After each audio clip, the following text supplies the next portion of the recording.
일제시대에서의 복음은 일제로부터 해방이었습니다. 집 없는 사람에게 복음은 집을 갖는다는 것입니다. 자녀가 없는 사람에게 복음은 자녀가 생긴다는 거죠. 그런데 이 복음은, 세상에서의 복음은 일시적이고 현세적입니다. 성경에서의 복음은 영원한 것이고 지속적인 것입니다. 오늘 말씀 마가복음 1장에 보면 복음이 나옵니다.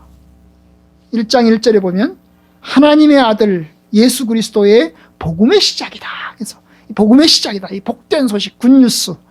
하나님의 아들 예수가 굿뉴스, 복음이라는 것입니다. 여러분, 그래서 복음의 중심은 바로 예수 그리스도이십니다. 예수님 갑자기 나타난 게 아닙니다. 복음의 소식은 오래전부터 예고가 되었습니다. 가장 먼저 등장한 것이 인간이 타락하고 나서입니다. 인간이 타락했을 때, 아담과 하와가 선악과를 먹었을 때, 창세기 3장 15절에서 이렇게 이야기합니다. 내가 너로 여자와 원수가 되게 하고 너의 후손도 여자의 후손과 원수가 되게 하리니 여자의 후손은 내 머리를 상하게 할 것이요 너는 그의 발꿈치를 상하게 할 것이니라. 이 말씀은 하나님께서 뱀에게 내린 저주의 한 대목입니다. 여기서 말하는 너는 뱀을 이야기합니다. 너로 여자와 원수가 되게 하고 그리고 너의 후손, 여자의 후손과 원수가 되게 할 거다. 결국 이제 뱀과 여자가, 뱀의 후손과 여자의 후손이 원수가 되게 한다는 것입니다. 여기서 말하는 뱀은 그냥 우리가 보는 파충류로서의 뱀이 아니고 사실은 사단을 이야기합니다. 사단의 후손과 여자의 후손이 원수가 되게 한다는 거죠. 사단의 후손이 누구일까요? 하나님을 대적하는 자. 여자의 후손은 누구일까요? 하나님을 경외하는 자. 하나님의 백성과 세상의 백성이 원수가 되게 하고 적대관계를 가른다는 것입니다. 그런데 그 다음에 이야기를 합니다. 여자의 후손이 내 머리를 상하게 할 것이다. 여기서 말하는 여자의 후손은 누구일까요? 아까 말한 하나님을 경외하는 자죠. 그런데 하나님을 경외하는 자긴 자인데 그 하나님을 경외하는 자가 여러 명이 아니고 그 중에 딱 한 명이라는 거예요. 씨앗 한 명. 그 하나님을 경외하는 자, 여자의 후손, 그분이 누구냐? 바로 예수 그리스도이십니다. 그 예수 그리스도께서 뭘 한다고요? 너의 머리를 상하게 할 것이요 뱀의 머리를 깨부순다는 얘기입니다. 예수님께서, 여자의 후손 되신 예수님께서 뱀의 머리를 깨부순다는 이야기죠. 그런데 여기서 말하는 이 여자의 후손은 다만 예수님만을 이야기하지 않습니다. 로마서 16장에 보면 주님의 교회를 향해서 너희들이 뱀의 머리를 상하게 할 것이다 하는 말이 요 로마서 16장에 나와요. 그래서 이 주님의 교회와 주의 성도들이 사탄을 이기고 승리할 것이라고 하는 약속이 이 속에 들어있어요. 결국 그리스도의 복음, 사단을 이긴다는 거죠. 사탄의 권세를 이긴다는 거죠. 사탄의 머리를 박살낸다는 것입니다. 기껏해야 뱀은 뭘 한다는 거예요? 여자의 후손의 발꿈치를 물 것이다. 발꿈치를 물 것이다. 머리를 상하게 하면서 발꿈치를 물게 될 것이다. 물론 발꿈치를 물어도 독사에게 물리면 죽습니다. 그죠? 독을 빼면 살지만 잘못하면 죽어요. 물론 독사에게 물렸다고 해서 다 죽는 건 아니죠. 죽을 수도 있어요. 큰 어려움을 당할 수 있어요. 그러나 더 큰 치명상은 누가 입어요? 뱀이 입습니다. 왜냐? 뱀은 머리가 박살나는 거거든요. 여러분, 주님께서 십자가에 밖에 죽으셨어요. 고난을 받으셨어요. 그리고 사탄이 이기는 줄 알았어요. 아마 사탄은 박수를 쳤을 것입니다. 우리가 이겼다. 그런데 주님이 부활하셨어요. 주님 부활하심으로 사탄의 머리가 개박살나는 것입니다. 여러분, 주의 성도들이 사탄에게 고난을 당합니다. 엄청난 어려움을 성도들이 당할 때가 있습니다.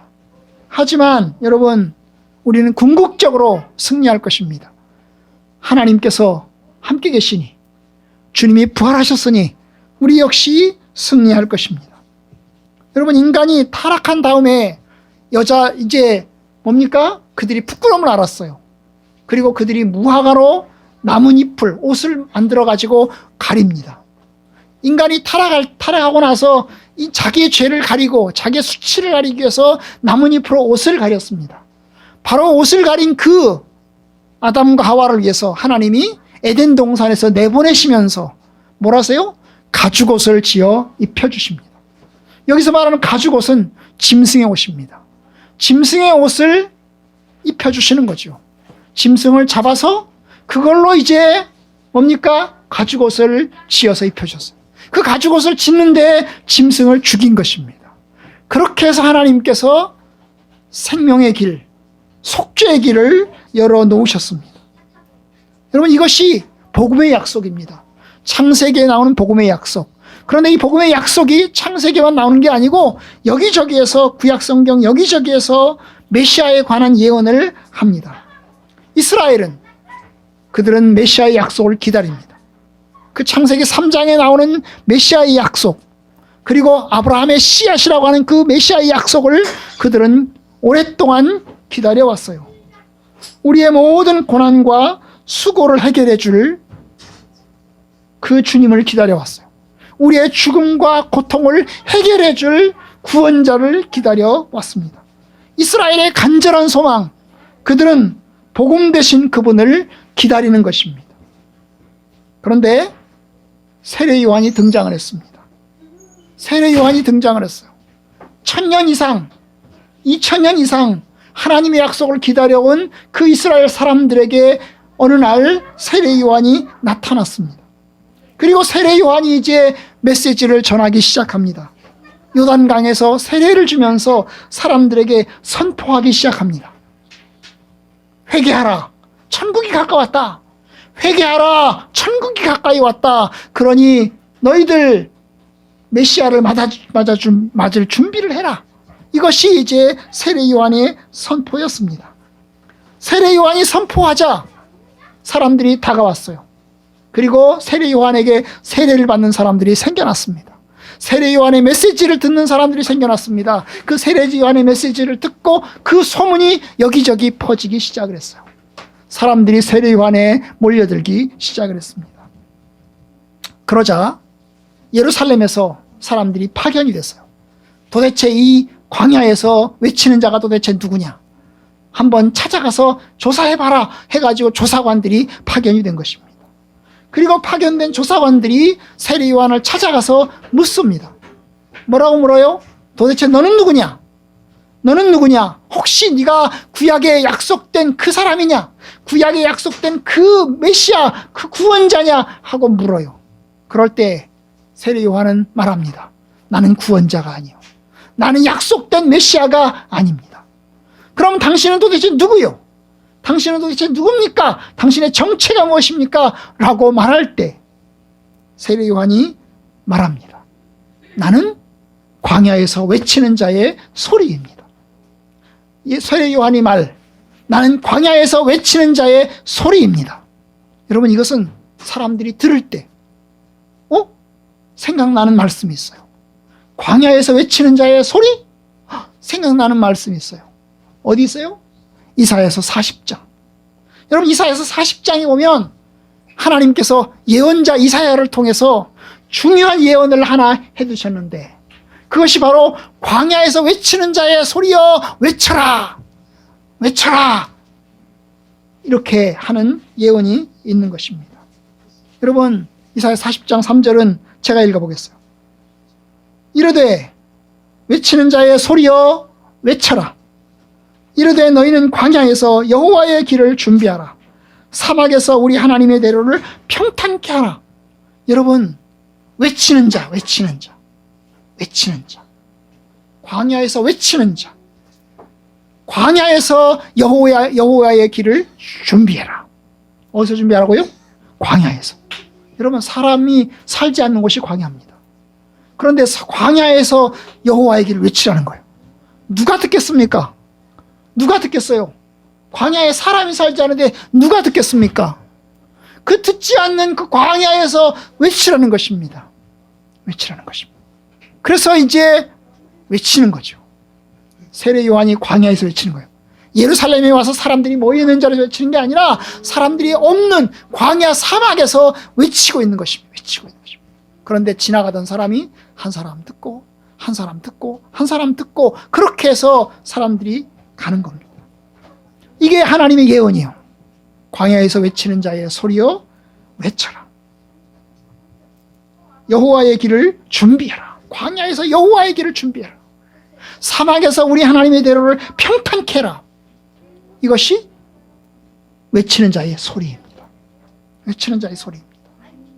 이게 이제 길을 만드는 거죠. 골짜기를 돋우고 산을 돋우면서 길을 만드는 것입니다. 제가 이제 오래전에 한 30년 전 넘게 전에 해남에서 살았습니다. 참 이게 경상도에 비해서 전라도가 아주 얼마나 이게 정권 차원에서 얼마나 이게 차별을 받았는지 도로가 표시가 나는 겁니다. 여러분 경상도 도로는 시골 도로까지 다 아스팔트가 깔렸습니다. 그런데 이 전라도 도로는 아스팔트가 시골 도로가 아스팔트가 없는 거예요. 그럼 뭘까요? 그냥 먼지가 나는 길. 그죠? 먼지가 나는 길. 자전거 타고 가면 빵꾸 나는 길. 그런 길을 이제 살았던 것입니다. 제가 해남에 내려갔을 때 길이 워낙 안 좋았어요. 정말 안 좋았어요. 버스는 하루에 2번씩밖에 안 다니고 정말 안 좋았어요. 그런데 그나마 길이 좀 넓혀진 거래요. 왜냐? 전두환이 온다고 그래가지고 전두환이 대통령이 돼가지고 해남에 온다고 그래가지고 그나마 길을 헬리콥터 이게 앉을 수 있는 자리를 만들어 놓고 그 다음에 이게 다닐 수 있는 길을 그나마 만들어 놓은 거래요. 물론 지금은 다 포장되어 있지만요. 여러분 여호와께서 오신다. 하나님께서 오신다. 하나님이 오시는 길을 닦아라. 하나님이 오려면 하나님이 오시는 길을 너희들이 평탄하게 만들어 놓아라. 이게 바로 이제 이 세례 요한이 하는 겁니다. 세례 요한이 나타나서 말해요. 회개하라 천국이 가까웠느니라. 도대체 너는 누구냐? 나는 외치는 자다. 광야에서 외치는 자의 소리다. 구약의 이사야서가 예언한 바로 그 소리가 바로 나다. 구약에서 이사야서 40장에서 예언한 지금부터 700년 전에 예언한 그 소리가 바로 나다. 바로 그 얘기입니다. 세례 요한이 외치는 거예요. 당신이 메시아요? 난 메시아가 아닙니다. 당신이 구원자요? 나는 구원자가 아닙니다. 그럼 당신이 그 선지자요? 나는 그 선지자 아닙니다. 그럼 당신은 누구요? 나는 광야에서 외치는 자의 소리입니다. 이사야서 40장이 예언한 바로 그 소리가 바로 나입니다. 나입니다. 그래서 이제 그가 하나님 메신저로서 광야에서 외치는 자의 소리로서 사람들에게 이제 하나님의 뜻을 전하기 시작합니다. 여러분 세례 요한의 사명이 두 가지예요.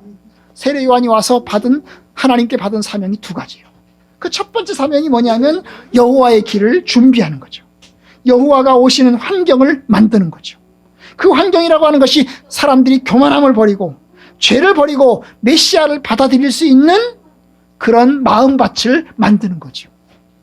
사람들이 메시아가 왔을 때, 그 주님이 왔을 때 그 주님을 받아들일 수 있는 마음밭을 만드는 거예요. 어떻게? 사람들에게 죄를 회개하도록 하고, 사람들이 죄를 회개해서 그들이 겸손하게 하고 겸허하게 하고, 그래서 그 주님을 받아들일 수 있도록 하는 것입니다. 그래서 이제 교만한 마음, 거친 마음, 죄된 마음 다 버리고 회개의 마음, 겸손의 마음, 수용의 마음을 갖도록 하는 것입니다. 여호와께서 오실 때 그분을 받아들일 수 있도록, 그분을 맞아들일 수 있도록, 그분을 따를 수 있도록 하는 것입니다. 그래서 세례 요한이 광야에서 외치는 겁니다. 회개하라 천국이 가까웠느니라. 회개하라 천국이 가까웠느니라. 그래서 이제 그것이 마가복음 1장 2절부터 4절까지 나오는 거죠. 세례 요한이 광야에 이르러 죄사함을 받게 하는 회개의 세례를 전파하니 회개하라 천국이 가까웠느니라. 그러자 사람들이 와서 자기 죄를 자복하고 요단강에서 그에게 세례를 받습니다. 이것이 요한이 가진 첫 번째 사명입니다. 두 번째 사명은 뭘까요? 요한이 가진 두 번째 사명은 손가락이 되는 것입니다. 첫 번째 사명은 뭐라고요? 여호와의 길을 준비하는 것이고, 두 번째 사명은 뭐라고요? 손가락이 되는 것입니다. 손가락, 무슨 손가락이죠? 주님을 가리키는 손가락, 주님을 가리키는 손가락. 저분이 주님이시오. 저분이 주님이시오. 저분을 따르시오. 이렇게 따르는 손가락이 되는 것입니다. 여호와, 그분을 가리키는 손가락, 저분을 따르십시오. 저분을 믿으십시오. 여러분, 메시아가 이제 오셨습니다. 주 예수께서 오셨습니다. 세례 요한은 그 주님을 알아봐야 합니다. 사실 여러분 그러잖아요. 자기에게 오는 모든 사람들 중에서 도대체 이 사람들 중에서 누가 메시아인지를 어떻게 알겠어요? 저 사람이 메시아인가? 이 사람이 메시아일까? 이 사람이 메시아일까? 어떻게 알아보겠습니까? 여기다가 딱 붙여놓기를 메시아 딱 붙여놓고 다니는 게 아니잖아요. 그죠? 그렇죠? 여러분, 뭐 우리 교회는 조그만 하니까 여러분 양복 입으신 분은 목사님입니다. 그죠? 여러분들 양복 안 입으시니까 양복 입으시는 목사님이십니다. 그럼 이제 큰 교회 가면 양복 입으신 분이 목사님이십니까? 양복 입은 사람들이 많아요. 그럼 어떻게 목사님인 줄 알죠? 이제 목사님들이 여기다가 이름표를 답니다. 이름표를 달아요. 목사님 이름표를 달아요. 그래서 이제 목사님들이 이름표를 달면 아, 이름표 붙인 분은 목사님이구나. 이렇게 되는 거죠. 여러분, 세례 요한이 어떻게 메시아를 알아볼까요? 저분이 메시아입니다. 저분이 그리스도이십니다. 그걸 어떻게 알아볼까요? 사실 세례 요한도 모르는 거예요. 세례 요한도 모르는 거예요. 왜냐하면 세례 요한은 어릴 때부터 광야에서 살았어요. 어릴 때부터 광야에서 살면서 광야에서 훈련을 받았어요. 하나님 여호와의 훈련을 받았어요. 그리고 하나님 말씀을 전하기 시작합니다. 전하기 시작하는데 어떻게 그분을 메시아인 줄 알까요? 바로 예수님께서 세례받으러 오는 무리들 가운데 섞여 있었던 것입니다. 많은 사람들이 예수님에게 세례를 받으러 왔습니다. 회개의 세례를 받으러 많은 사람들이 찾아왔어요. 그래서 사람들에게 세례를 주기 시작했습니다. 근데 세례를 주는데 쭉 세례를 주는데 어떤 사람이 찾아온 것입니다. 어떤 사람이 찾아왔어요. 그런데 그 사람이 예수님인 줄을, 메시아인 줄을 몰랐어요. 메시아인 줄 몰랐어요. 그런데 그분이 세례 받으러 오자 하나님의 성령께서 세례 요한에게 깨우침을 주셨어요. 깨우침을 준 것입니다. 바로 네 앞에 와 있는 저 사람이 메시아다. 내 앞에 와 있는 저분이 메시아다. 이런 깨우침을 주셨던 것입니다. 그래서 예수님이 세례를 받으려고 합니다. 나도 세례 받으러 왔습니다. 세례 요한이 그분을 보았을 때, 예수님을 봤을 때, 아니 내가 세례를 받아야 되는데 어떻게 내게로 나아오셨습니까? 내가 세례를 받아야 될 터인데 괜찮소. 하나님의 뜻을 이루기 위해서 나에게 세례를 주시오. 그래서 예수님이 세례를 받았어요. 세례를 받으실 때 하늘에서 소리가 들려왔어요. 이는 내 사랑하는 아들이다 하는 소리가 들려왔고, 그리고 하나님의 성령께서 비둘기같이 내려오는 그 모습이 보였어요. 세례 요한이 그 모습을 보면서 확실하게 이분이 메시아라고 하는 것을 알게 되었어요. 그리고 이제 사람들에게 이야기합니다. 자기 제자들에게 이야기합니다. 바로 저분이 메시아다. 저분이 그리스도다. 저분이 주님이시다고 가르치기 시작을 한 것입니다. 여러분, 예수님의 제자들 중에서 상당수가 세례 요한의 제자였어요. 원래는 세례 요한의 제자였던 사람들. 예수님의 제자였던 안드레, 야고보, 요한, 이런 사람들은 다 누구의 제자겠어요? 원래 세례 요한의 제자예요. 세례 요한한테 가서 세례 요한한테 세례받은 사람들이요. 그리고 세례 요한을 따라다니는 사람들이요. 그런데 세례 요한의 가르침을 통해서 누구의 제자가 되었어요? 예수님의 제자가, 스승이 바뀌는 거죠. 나는 이제까지는 요한의 제자였습니다. 그러나 이제 오늘부터는 내가 예수님의 제자로 갑니다. 예수님의 제자로 갑니다. 그래서 처음에는 대부분이 다 세례 요한의 사람들이었어요. 그런데 나중에는 사람들이 다 예수님을 따라가요. 그러니까 세례 요한의 숫자는 점점 줄어들어가죠? 줄어들어갑니다. 세례 요한이 말하잖아요. 그는 흥하여야 하겠고 나는 쇠하여야 하리라. 여러분, 그래요. 바로 예수에게 세례를 주고 그분이 세상 죄를 지고 가는 하나님의 어린 양이라고 말하는 바로 이 손가락을 그 역할을 감당하는 것입니다. 그래서 세례 요한은 이야기합니다. 마가복음 1장 7절, 그가 전파이르되 나보다 능력 많으시니가 내 뒤에 오시나니 나는 급혀 그의 신발끈 풀기도 감당하지 못하겠노라. 나는 너희에게 물로 세례를 베풀었거니와 그는 너희에게 성령으로 세례를 베푸실 뿐이다. 바로 그분이 오신다. 그분이 오시면 그는 성령으로 세례를 베푸실 뿐이다. 그는 얼마나 영광스럽고 존귀하신 분인지 나는 그분의 신발끈을 푸는 사람이 누구예요? 하인이죠. 종이죠. 종. 그 하인, 내가 그 역할도 감당하게 내가 부족한 사람이다. 그만큼 그분은 높으신 분이고 나는 그만큼 낮은 인간이다 라고 하는 것을 세례 요한이 고백하는 것입니다. 여러분, 세례 요한이 예수를 손가락으로 가르치고 난 다음에 예수님이 사람들에게 복음을 전하고 아픈 사람도 고치고 그 다음에 하나님의 뜻을 이루어가니까 세례 요한이 감옥에 갇혀서 감옥에서 물어봅니다. 과연 당신이 맞습니까? 내가 기다리던 그분, 내가 말했던 그분이 당신이 맞습니까? 라고 제자들을 통해서 예수님에게 질문을 던집니다. 정말 나는 당신이 메시아인 줄 알았어. 당신이 메시아인 줄 알고 내가 당신이 메시아라고 사람들에게 손가락으로 가르쳤어. 그런데 내가 또 곰곰이 생각해 보니까 당신이 메시아가 아닌 것 같아. 아닌 것 같아. 왜냐하면 메시아라면 좀 더 하나님의 왕권을 가지고 강력하게 이 사탄의 무리를 깨부수고 온갖 승리를 가져오셔야 될 텐데 여전히 무능하고 연약하신 것 같아. 그래서 내 마음이 흔들립니다. 그래서 내 마음이 참 그분 당신이 맞는지 안 맞는지 의심이 됩니다. 정말 당신이 맞습니까? 하고 묻습니다. 바로 그때 예수님 말씀하시잖아요. 제자들에게 얘기하잖아요. 너희는 가서 요한에게 보고 들은 바를 이야기하라. 보고 들은 바를 다 이야기하라. 그리고 그가 믿든지 안 믿든지 그건 요한의 책임이다. 이렇게 이야기하잖아요. 여러분, 어쨌든 요한은 사람들에게 그분이 오신다고 이야기를 했어요. 그분이 맞을 준비를 하라는 거죠. 첫 번째 사명은 회개하라 천국이 가까웠느니라. 두 번째 사명은 바로 저분이 세상 죄를 지고 온 하나님의 어린 양이다 하는 이 두 가지 말씀을 가지고 사람들에게 전하게 되었습니다. 여러분, 세례 요한의 중요한 메시지, 바로 그분이 메시아입니다. 그분이 내 뒤에 오십니다. 그것을 전한 것입니다. 여러분, 성탄절을 앞두고 있습니다. 세상 사람들도 성탄절을 기대합니다. 화이트 크리스마스를 기대합니다. 그대로 화이트 크리스마스, 어젯밤에 눈이 왔습니다. 한밤에 한 해가 다 가고 이제 새로운 해를 기다리고 있습니다. 우리는 누구를 기다릴까요? 예수님의 오심을 기다립니다. 예수님의 오심을 기다리는 절기를 대강절, 대림절이라고 합니다. 우리 합동 측은 대림절, 대강절을 지키지 않습니다.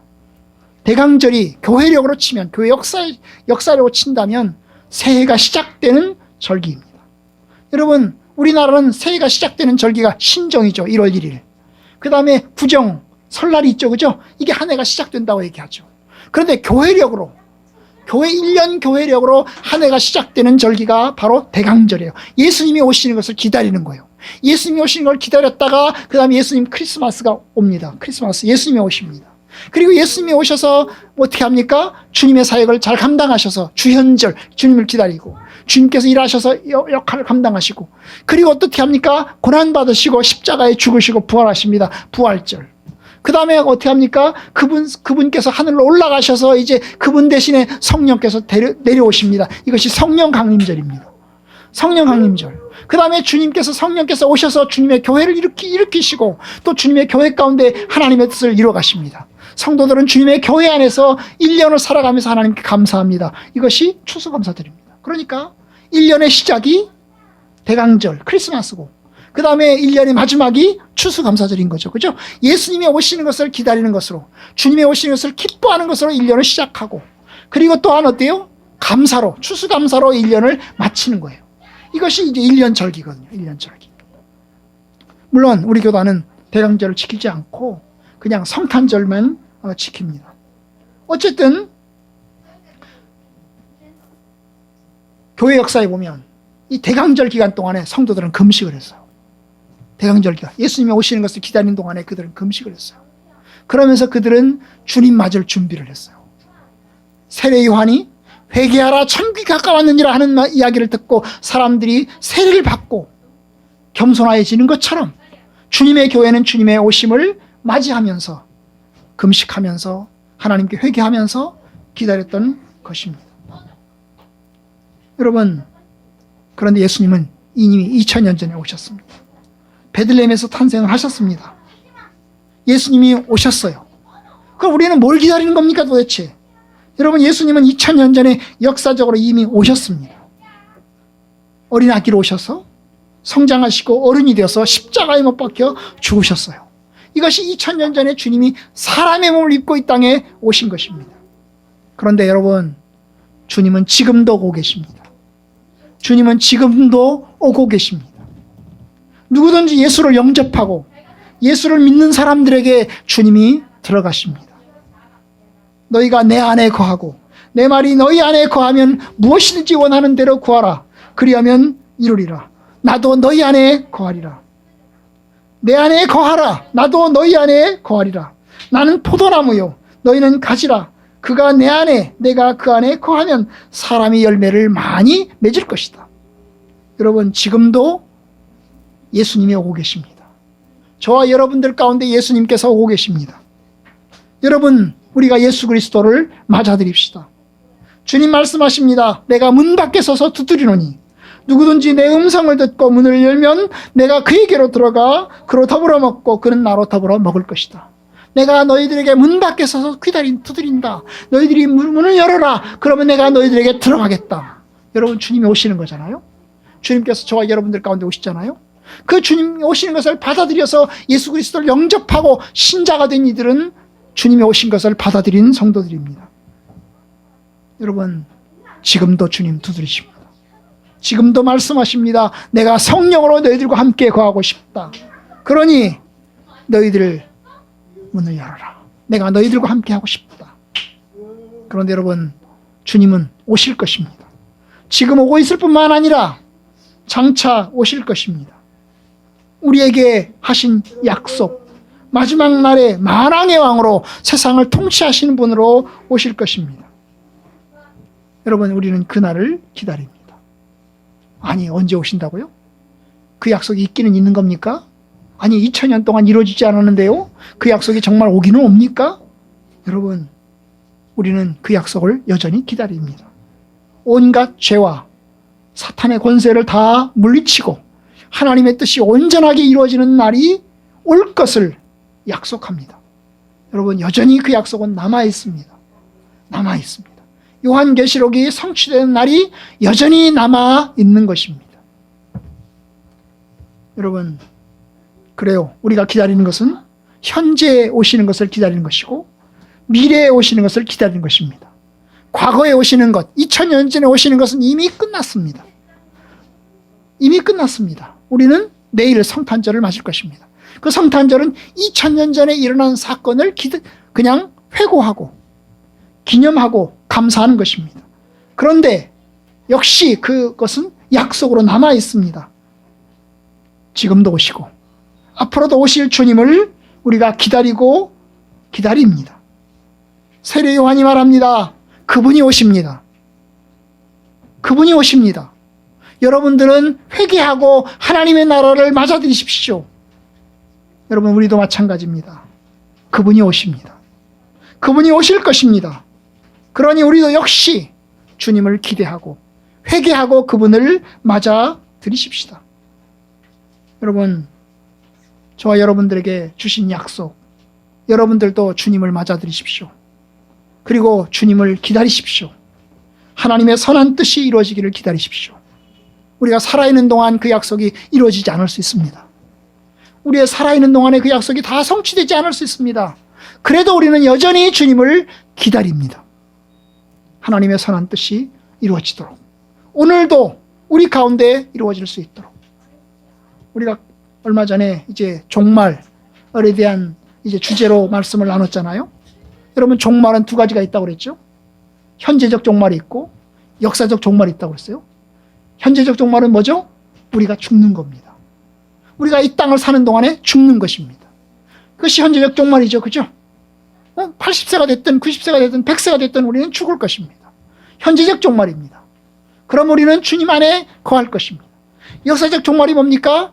마지막 날 예수님께서 재림해서 오시는 겁니다. 이것이 역사적인 종말입니다. 이 세상이 완전히 끝이 나는 것입니다. 마찬가지로 주님의 오심도, 여러분, 현재적 오심이 있고 미래적 오심이 있는 것입니다. 지금도 우리들 가운데 오십니다. 예수 그리스도를 믿고 예수를 영접하면 지금도 하나님의 성령께서 저와 여러분들 가운데 함께 계십니다. 그런데 마지막 날 주님의 오심은 남아 있습니다. 우리는 그것을 기다리는 것입니다. 여러분, 이 믿음을 가진 이들은 절망하지 않습니다. 주님이 오시는 것을 기다리는 이들은 절망하지 않습니다. 주님이 오시는 것을 기다리기 때문에 포기하지 않습니다. 주님이 오시는 걸 기다리기 때문에 낙심하지 않습니다. 주님이 오시는 걸 기다리는 사람들은 아무리 어려워도 일어섭니다. 저와 여러분들이 언제 오실지 알 수 없지만, 어떻게 오실지 알 수 없지만 주님이 오시는 것을 기다립시다. 절제하며 겸허하게 기다립시다. 하나님 앞에 이제 주의 약속을 소망하는 시간들로 여러분들이 보내시기를 주의 이름으로 축복합니다.